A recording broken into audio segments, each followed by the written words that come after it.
ಸಂಧ್ಯಾ ಕಾಲದಲ್ಲಿ ನಾವು ಏನ್ ಮಾಡ್ಬೇಕಾಗಿದೆ, ನಾವೀಗ ಏನ್ ಮಾಡ್ತಾ ಇದ್ದೇವೆ, ಈ ನಡುವಿನ ಒಂದು ದ್ವಂದ್ವ ಇದೆ ನಮ್ಮೊಳಗೆ. ನಾವು ಮಾಡ್ಬೇಕಾದದ್ದೇನು, ನಾವೀಗ ಏನ್ ಮಾಡ್ತಾ ಇದ್ದೇವೆ?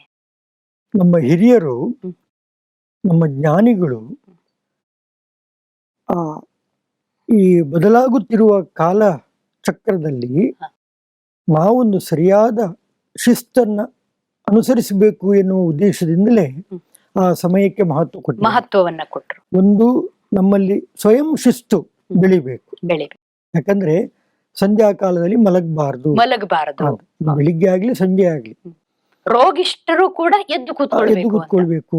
ಈಗ ರೋಗದಲ್ಲಿ ಯಾರಾದ್ರೂ ಮಲಗಿದ್ರು ಅದೊಂದು ಅಮಂಗಳ ಆ ರೀತಿಯ ಇದು ಮಾಡ್ತಾರೆ. ಈಗ ಬೆಳಗಾತ ಬೇಗ ಹೇಳ್ಬೇಕು ಎನ್ನುವುದು ಒಂದು ಶಿಸ್ತು ಅಷ್ಟೇ, ಸ್ವಯಂ ಶಿಸ್ತು. ಹೌದು, ಹೇಳದಿದ್ರೆ ಏನಾಗ್ತದೆ ಅಂತ ಕೇಳಿದ್ರೆ ಅದಲ್ಲ. ನಮ್ಮ ಹಿರಿಯರು ಏನು ಹಾಕಿಕೊಟ್ಟಿದ್ದಾರೆ ಆ ಶಿಸ್ತನ್ನ ನಾವು ಪಾಲನೆ ಮಾಡಬೇಕು. ಈಗ 9:30 ಗಂಟೆಗೆ ಶಾಲೆ ಪ್ರಾರಂಭ ಆಗ್ತದೆ ಅಂತ ಹೇಳಿದ್ರೆ ಅಲ್ಲಿ ಬೆಲ್ಲು ಹೊಡಿತಾರೆ, ಆಗ ಅಲ್ಲಿ ಹೋಗ್ಲೇಬೇಕು. ಅದು ಯಾಕೆ ಹೋಗ್ಬೇಕು, ಹೋಗದಿದ್ರೆ ಏನಾಗ್ತದೆ ಅಂತ ಯಾರು ಪ್ರಶ್ನಿಸುವುದಿಲ್ಲ. ಅದೇ ರೀತಿಯಲ್ಲಿ ಸಾಮಾನ್ಯವಾಗಿ 6 ಗಂಟೆ ಆದ ಕೂಡಲೇ ಪ್ರಕೃತಿಯಲ್ಲಿ ಒಂದು ಬೆಲ್ಲು ಹೊಡಿತು. ಅದು ನಾವು ಸಹಜವಾಗಿ ಕಾಣ್ತೇವೆ, ಅಲ್ಲಿ ಸಹಜವಾದಂತಹ ಸೂಚನೆಗಳು ಕಂಡು ಬರ್ತವೆ. ಆಗ ಮನುಷ್ಯ ಅದಕ್ಕೆ ಸ್ಪಂದಿಸದಿದ್ರೆ ಆಗ ಏನಾಗ್ತದೆ, ಶಿಸ್ತನ್ನು ಮೀರಿದ ಹಾಗೆ ಆಗ್ತದೆ. ಹೇಗೆ ಶಾಲೆಗೆ ಹೋಗುವವನು ಅಲ್ಲಿಯೇ ಶಿಸ್ತನ್ನು ಪಾಲನೆ ಮಾಡಿದರೆ ಮಾತ್ರ ಅವನು ವಿದ್ಯಾರ್ಥಿ. ಹಾಗೆಯೇ ಈ ಪ್ರಕೃತಿಯ ಈ ನಿಯಮವನ್ನ ನಾವು ಪಾಲನೆ ಮಾಡಲೇಬೇಕು. ಮಾಡದೇ ಇದ್ರೆ ನಾವು ಅದರಿಂದ ಏನು ಪಡಿಬೇಕು ಅದನ್ನು ಪಡಿಲಿಕ್ಕೆ ಆಗೋದಿಲ್ಲ. ವಿದ್ಯಾರ್ಥಿಯಾಗಿ ಅವನು ಶಿಸ್ತನ್ನು ಪಾಲನೆ ಮಾಡಿದ್ರೆ ಮಾತ್ರ ವಿದ್ಯಾಭ್ಯಾಸವನ್ನು ಚೆನ್ನಾಗಿ ಅವನು ಸಂಪಾದನೆ ಮಾಡಬಹುದು. ಹಾಗೆ ಈ ಪ್ರಕೃತಿಯ ಜೊತೆಯಲ್ಲಿ ಬದುಕುವಂತಹ ನಾವು ಕೂಡ ಪ್ರಕೃತಿಯ ನಿಯಮಗಳನ್ನ ನಾವು ಪಾಲನೆ ಮಾಡಬೇಕು. ನಾವು ಒಂದು ಪ್ರಕೃತಿಯ ಅಂಗ. ಆದ್ದರಿಂದ ಸಂಧ್ಯಾಕಾಲ ಎನ್ನುವಂತಹದ್ದು ಒಂದು ಶಿಸ್ತನ್ನಾಗಿ ನಾವು ಅದನ್ನ ನಮ್ಮ ಜೀವನದಲ್ಲಿ ರೂಢಿಸಿಕೊಳ್ಬೇಕು. ಅದು ಒಂದು. ಆಮೇಲೆ ಸಂಧ್ಯಾ ಸಮಯದಲ್ಲಿ ವಿಶೇಷವಾಗಿ ನಮ್ಮ ಪ್ರಾರ್ಥನೆ ಅಥವಾ ಭಗವತ್ ಸಂಬಂಧವಾದಂತಹ ಏನೇ ನಮ್ಮ ಅಭ್ಯಾಸಗಳನ್ನು ಮಾಡಬೇಕು ಎನ್ನುವುದು ಎಲ್ಲ ಮತಗಳಲ್ಲಿ, ಇಡೀ ಎಲ್ಲ ದೇಶಗಳಲ್ಲಿ ಕಂಡು ಬರ್ತದೆ. ನಮ್ಮ ಭಾರತ ದೇಶದಲ್ಲಿ ಸಂಧ್ಯಾ ವಂದನೆ ಅಂತ ಮಾಡ್ತಾರೆ. ಸೂರ್ಯನಿಗೆ ನಮಸ್ಕಾರವನ್ನು ಮಾಡ್ತಾರೆ, ಆ ಭಗವಂತನ ನಾಮಸ್ಮರಣೆಯನ್ನು ಮಾಡ್ತಾರೆ. ಬೆಳಿಗ್ಗೆ ಮಾತ್ರ ಅಲ್ಲ, ಸಂಜೆ ಕೂಡ ಮಾಡ್ತಾರೆ. ಆದ್ದರಿಂದ ಅನ್ಯ ಮತಗಳಲ್ಲಿಯೂ ಕೂಡ ಇದನ್ನು ಅನುಸರಿಸ್ತಾ ಇದ್ದಾರೆ. ಏನು ಅಂತ ಕೆಲವು ಮತಗಳಲ್ಲಿ ಗಂಟೆ ಬಾರಿಸ್ತಾರೆ, ಸಂಜೆ ಆದ ಕೂಡಲೇ ಗಂಟೆ ಬಾರಿಸ್ತಾರೆ. ಇನ್ನು ಕೆಲವು ಮತಗಳಲ್ಲಿ ಪ್ರಾರ್ಥನೆಗೆ ಕರೆಯನ್ನು ಕೊಡ್ತಾರೆ. ಆಮೇಲೆ ಕೆಲವು ಕಡೆ ನಗಾರಿ ಬಾರಿಸ್ತಾರೆ. ಬೆಳಗಾದ ಕೂಡಲೇ ಸಂಜೆ ಆದ ಕೂಡಲೇ ನಗಾರಿ ಬಾರಿಸ್ತಾರೆ. ಇದೆಲ್ಲ ನಾವು ನಮ್ಮ ಜೀವನದಲ್ಲಿ ಆ ಸಮಯದ ಮಹತ್ವವನ್ನು ಅರಿತು ನಮ್ಮನ್ನೇ ನಾವು ಒಳ್ಳೆಯದರ ಕಡೆಗೆ ಮುಂದುವರಿಯುವ ಹಾಗೆ ಮಾಡಬೇಕು ಎನ್ನುವುದೇ ಅದರ ಮೂಲ ಉದ್ದೇಶ ಇರುವಂತ. ಈಗ ಆ ಸಮಯದಲ್ಲಿ ಮುಖ್ಯವಾಗಿ ಸಂಧ್ಯಾ ಸಮಯದಲ್ಲಿ ಶಂಖ ಊದ್ತಾರೆ. ನಮ್ಮ ಹಳೆಯ ಸಂಪ್ರದಾಯಸ್ಥ ಮನೆಗಳಲ್ಲಿ ಬೆಳಗಾತ ನಾವು ಶಂಖ ಊದುವುದನ್ನು ಕಾಣ್ತೇವೆ. 3 ಬಾರಿ ಶಂಖ ಊದ್ತಾರೆ. ಸಂಜೆ ಆದ ಕೂಡಲೇ ಒಂದು ದೀಪ ಹಚ್ಚಿಟ್ಟು ಕೂಡಲೇ ಒಂದು 3 ಬಾರಿ ಶಂಖ ಊದ್ತಾರೆ. ಈಗ ಅದೇ ಕೆಲವು ಅನ್ಯ ಮತಗಳಲ್ಲಿ ಗಂಟೆ ಬಾರಿಸ್ತಾರೆ. ಈ ಶಂಖ ಊದುವುದರ ಅರ್ಥ ಏನು ಅಂತ ಹೇಳಿದ್ರೆ, ದಿನದ ಆರಂಭದಲ್ಲಿ ಶಂಖಧ್ವನಿಯನ್ನು ಮಾಡಬೇಕು, ಶಂಖಧ್ವನಿಯನ್ನು ಕೇಳಬೇಕು ಎನ್ನುವಂತಹದ್ದು. ಶಂಖಧ್ವನಿ ಅದು ಏನು ಹೇಳ್ತದೆ ಅಂತ ಹೇಳಿದ್ರೆ ಓಂ ಅಂತ ಹೇಳ್ತದೆ.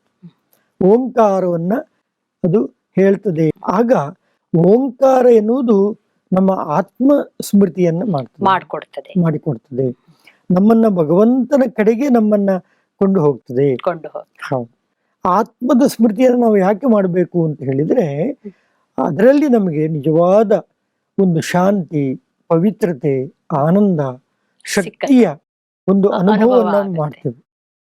ಅದರಿಂದ ನಾವು ಆ ರೀತಿಯ ಒಂದು ಅಭ್ಯಾಸವನ್ನ ಮಾಡುವುದರಿಂದ ನಮ್ಮಲ್ಲಿಯೇ ನಾವು ಆತ್ಮಜಾಗೃತಿ ಮಾಡಿಕೊಂಡು ಆತ್ಮಿಕ ಗುಣವನ್ನ ಬೆಳೆಸುವುದರಿಂದ ನಮ್ಮಲ್ಲಿ ಆ ಒಳ್ಳೆಯ ಒಂದು ಆ, ವ್ಯಕ್ತಿತ್ವ ಬೆಳೆಯುತ್ತದೆ.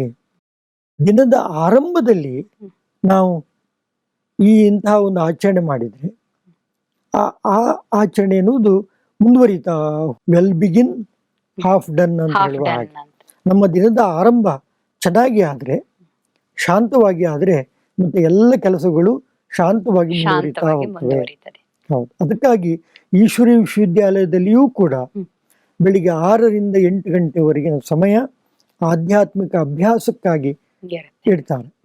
ಅಲ್ಲಿ ಯೋಗವನ್ನು ಅಭ್ಯಾಸ ಮಾಡ್ತಾರೆ, ಅದರ ಜೊತೆಯಲ್ಲಿ ಜ್ಞಾನದ ಶಿಕ್ಷಣವನ್ನು ಕೂಡ ಸಂಜೆಯು ಅದೇ ಸಮಯಕ್ಕೆ ಅದೇ ಮಾಡ್ತಾರೆ. ಸಮಯಕ್ಕೆ ಮಾಡ್ತಾರೆ. ಆ ಎರಡು ಯಾಕಂದ್ರೆ ಹೊತ್ತು ಹೌದು ಹೌದು. ಈಗ ಸಂಧಿಕಾಲ. ಬೆಳಗಿನ ಸಮಯ ಹೀಗಾಯ್ತು, ನಮ್ಮ ಪ್ರಾರಂಭದ ಸಮಯ ಆಯ್ತು. ನಾವು ಪ್ರಾರಂಭ ಚೆನ್ನಾಗಿ ಆದ್ರೆ ಮತ್ತೆ ಅದರ ಕೊನೆಯವರೆಗೂ ಅದರ ಒಂದು ಪ್ರಭಾವ ಪ್ರಭಾವ ಇದ್ದೇ ಇರ್ತದೆ ಎನ್ನುವಂಥದ್ದು ಒಂದು ಅಂಶ. ಇನ್ನು ಸಂಜೆ ಏನು ಅಂತ ಹೇಳಿದ್ರೆ, ಸಂಜೆ ಬರುವಂತಹದ್ದು ಮುಂದೆ ಕತ್ತಲೆ, ಬೆಳಕು ಹೋಗಿ ಕತ್ತಲೆ ಬರ್ತದೆ. ಕತ್ತಲೆಯಲ್ಲಿ ಒಂದು ರೀತಿಯ ಭಯ ಇದೆ. ಹಿಂದೆ ಎಲ್ಲ ಈ ಪ್ರಾಣಿ ಪಕ್ಷಿಗಳು ಕೂಡ ಕೂಗ್ತಾ ಇರ್ತವೆ, ಯಾಕಂದ್ರೆ ಅವುಗಳಿಗೆ ಪ್ರಕೃತಿಯಲ್ಲಿ ಇಂತಹ ಒಂದು ಬದಲಾವಣೆ ಆಯ್ತಲ್ಲ ಹೌದು. ಅಂತ ಹೇಳುವಂತ ಒಂದು ಭಯ ವ್ಯಕ್ತ ಆಗ್ತದೆ. ಮನುಷ್ಯನಲ್ಲಿಯೂ ಕೂಡ ಆ ರೀತಿಯ ಒಂದು ಭಯ ಸಹಜವಾಗಿ ಇರ್ತದೆ. ಇಂತಹ ಭಯವನ್ನು ದೂರ ಮಾಡಲಿಕ್ಕೆ, ಆಮೇಲೆ ಮುಂದೆ ಬರುವಂತಹ ರಾತ್ರಿಯನ್ನ ನಾವು ಚೆನ್ನಾಗಿ ಕಳೀಲಿಕ್ಕೆ, ಒಳ್ಳೆ ರೀತಿಯಿಂದ ನಮ್ಮ ದಿನವು ಕೊನೆಯಾಗಲಿಕ್ಕೆ ಸಂಜೆಯ ಸಮಯವನ್ನ, ಸಂಧ್ಯಾ ಕಾಲದಲ್ಲಿ ನಾವು ಒಳ್ಳೆಯ ಅಭ್ಯಾಸವನ್ನು ಮಾಡಬೇಕು ಅಂತೇಳಿ, ಅಲ್ಲಿಯೂ ಕೂಡ ದೀಪವನ್ನು ಹಚ್ಚಿಟ್ಟು ಶಂಖವನ್ನು ಊದಿ ಒಳ್ಳೆಯ ಸತ್ಸಂಗವನ್ನು ಮಾಡಬೇಕು, ಭಗವಂತನ ಚಿಂತನೆಯನ್ನು ಮಾಡಬೇಕು. ಆಗ ನಮಗೆ ಮುಂದಿನ ಏನು ಅದರಿಂದ ತೊಂದರೆಗಳು ಇವೆ ಅದನ್ನು ನಾವು ಬಹಳ ಸಹಜವಾಗಿ ನಿವಾರಣೆ ಮಾಡಬಹುದು ಎನ್ನುವಂಥದ್ದು. ಈಗ ಯಾಕಂದ್ರೆ ಕತ್ತಲೆಯ ಅವಧಿಯಲ್ಲಿ ಅಥವಾ ರಾತ್ರಿಯ ಅವಧಿಯಲ್ಲಿ ಕೆಲವು ದುಷ್ಟ ಪ್ರಭಾವಗಳು ಇರ್ತವೆ, ದುಷ್ಟ ಪ್ರಭಾವಗಳು, ಆಸುರಿಯ ಪ್ರಭಾವಗಳು ಇರ್ತವೆ. ನಮ್ಮಲ್ಲೆಲ್ಲ ಕಾಣ್ತೇವೆ, ಕೆಲವು ಪುರಾಣಗಳ ಕಥೆಗಳಲ್ಲಿ ಅಸುರರು ರಾತ್ರಿ ಕತ್ತಲೆಯ ಸಮಯದಲ್ಲಿ ಬರ್ತಾರೆ, ದಾಳಿ ಮಾಡ್ತಾರೆ ಅಂತ ಹೇಳುವಂತಹದ್ದು. ದುಷ್ಟ ಶಕ್ತಿಗಳೆಲ್ಲ ದಾಳಿ ಮಾಡ್ತವೆ, ಪಿಶಾಚಿಗಳು ದಾಳಿ ಬರ್ತವೆ, ಹೀಗೆಲ್ಲ ಏನೇನೋ ಕಥೆಗಳು. ಆದ್ರೆ ಅದು ನಮ್ಮಲ್ಲಿ ಒಂದು ಎಚ್ಚರ ಮೂಡಿಸ್ತವೆ. ಏನು ಅಂದ್ರೆ, ನಾನು ಅಂತಹ ದುಷ್ಟತನವನ್ನು ಎದುರಿಸಲಿಕ್ಕೆ ಸಿದ್ಧನಾಗಬೇಕು ಅಂತ ಹೇಳಿ. ಕೆಲವೊಮ್ಮೆ ದುಷ್ಟತನಗಳು ನಮ್ಮೊಳಗೆ ಇರ್ತವೆ. ನಮ್ಮೊಳಗಿನ ದುಷ್ಟಗಳನ್ನೇ ನಾವು ಎದುರಿಸಬೇಕು. ನಮ್ಮೊಳಗೆ ಶತ್ರುಗಳಿದ್ದಾರೆ. ಅದಕ್ಕಾಗಿ ನಾವು ಆತ್ಮಜಾಗೃತಿಯನ್ನು ಮಾಡಿಕೊಳ್ಬೇಕು. ಈಗ ನಿರಂತರವಾಗಿ ಆತ್ಮದ ಸ್ಮೃತಿಯಲ್ಲಿ ಇರಬೇಕು, ಭಗವಂತನ ಚಿಂತನೆ ಮಾಡಬೇಕು ಎನ್ನುವಂಥದ್ದು ಬಹಳ ಶ್ರೇಷ್ಠವಾದಂತಹ ಒಂದು ಕ್ರಮ.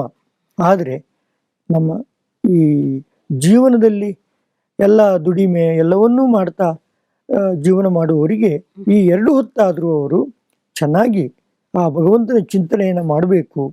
ಆ ಸಂಧಿ ಕಾಲದಲ್ಲಿ ನಮ್ಮ ಮುಂದೆ ಬರುವಂತಹ ಕೆಲವು ಕೆಟ್ಟ ಪರಿಣಾಮಗಳನ್ನು ಸರಿಯಾದ ರೀತಿಯಲ್ಲಿ ಎದುರಿಸಿ ನಮ್ಮ ಜೀವನವನ್ನು ನಾವು ಶ್ರೇಷ್ಠ ಮಾಡಿಕೊಳ್ಳುವಂತಹ ಒಂದು ಅಭ್ಯಾಸವನ್ನು ಮಾಡಬೇಕು ಎನ್ನುವುದಕ್ಕಾಗಿ ಈ ಸಂಧ್ಯಾ ಕಾಲಗಳಿಗೆ ಮಹತ್ವವನ್ನು ಕೊಟ್ಟಿದೆ.